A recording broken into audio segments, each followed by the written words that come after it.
This recipe is proudly brought to you by Malaysia Kitchen. If there's one cook that I never stop learning off, it would have to be Adam Liaw. His food is brilliant. Don't get a big head. But your food is wonderful, and you always show me tricks and tips, and we're going to be cooking pancakes today, but Malaysian-style pancakes. Malaysian-style pancakes. This is a really traditional Malaysian street food called apam balik, and it's basically a peanut pancake. It's a nice folded pancake full of yummy things inside it, and it couldn't be easier, frankly. We've got a couple of different dry ingredients, a couple of different wet ingredients, and we'll just mash them all together. Oh, I like the sound of this dessert. Fast desserts are always very appealing. Yes, and it tastes brilliant too. We'll start with some plain flour. Yep. You say street food, but it's true. When you go to Malaysia, there are these fantastic stalls all over the place. The food is just endless. Absolutely. It's a 24-hour experience eating in Malaysia. Plain flour, rice flour. Yep. Some sugar in there as well. And some baking powder too. Great. So that's the dry ingredients. Dry ingredients. Wet ingredients in there. Start with about 3 eggs. Sure. So straight into this bowl here, separately. And do you want to whisk that up? Whisk that up, and then I'll start putting in some water for you. OK. Go for it. Next up, some evaporated milk. Right. Evaporated milk is really, really popular in Malaysia, Malaysian desserts. Evaporated milk was kind of the first way that many Malaysians, including my family, started to experience dairy-like milk. So, our wet ingredients are on one side, our dry ingredients on the other. We can start adding the wet ingredients into the dry ingredients just a little at a time and start bringing that together. OK, well, let's finish this and we'll allow it to rest.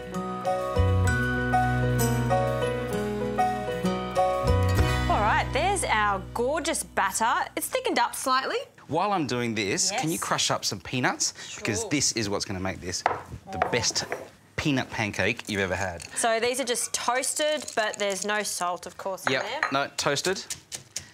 And I'm just going to put a little bit of clarified butter. You could use oil, you could use regular butter into the pan. All right. And how fine do you want these? Do you want a little bit of texture in them? I want them to be quite fine. Okay. Not like a powder, but we're going to sprinkle it over the pancake as it's cooking. So it needs to have a bit of texture to it, but you don't want big pieces of peanut that you're crunching into. All right. Take a ladle of our batter. Ooh. I can see how thick it is, and because it's going to be quite sweet, you would only need one to satisfy. Usually when I'm having crepes or pancakes, I need at least 3 or 4.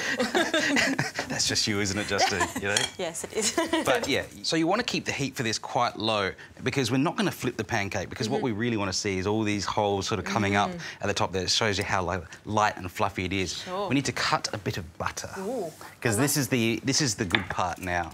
This is where we start to fold the pancake. Yep. Just a few pats of butter. We just start to drop them on top. We're buttering a pancake here, so let's not kid ourselves. This is not the most healthy dish in the world. Now what we're going to do, scatter it with some quite a lot of soft brown sugar. Oh, this looks just so good. In Malaysia, one of the things that's really common to put in this dish is actually creamed corn. It sounds weird, but it works quite well. Yep. And we're using the peanuts today, but of course you could use different types of nuts here, walnuts, pecan, there's so many different varieties. Absolutely. Yep. Again, nice and generous with the peanuts too. Caramel Peanuts, that's what I'm thinking it's going to taste like. So now we just fold it over into half. OK, don't break it. Pressure's on. Yeah. Oh, look at that. There we go. And you can see how big and thick it is, you know, it's a lovely, thick and meaty sweet treat. And I'll just move it off the pan there. And then when we come to serve it, just put a knife straight through. And you can see just how light and fluffy that is on the inside there. Now, in Malaysia, this is a street food. You would have it just like that. You take it away in your paper bag or whatever and just munch into it. But because you make it at home, we have a chance to actually improve it, surprisingly enough. And the way we're going to do that is chocolate ice cream. Oh, I've got chocolate ice cream for you. Ooh, I can see this hot pancakes. You can the crunchiness of the peanuts, that toffee-like flavour there from that brown sugar. And chunky ice cream. Just a big scoop of chocolate ice cream on the top of that. And who wouldn't like to eat that for a sweet dessert? That is a fantastic way to finish off a dinner party. It's a lot of fun. Super easy. Malaysian cooking made easy at home. Absolutely. That's what that is. Beautiful.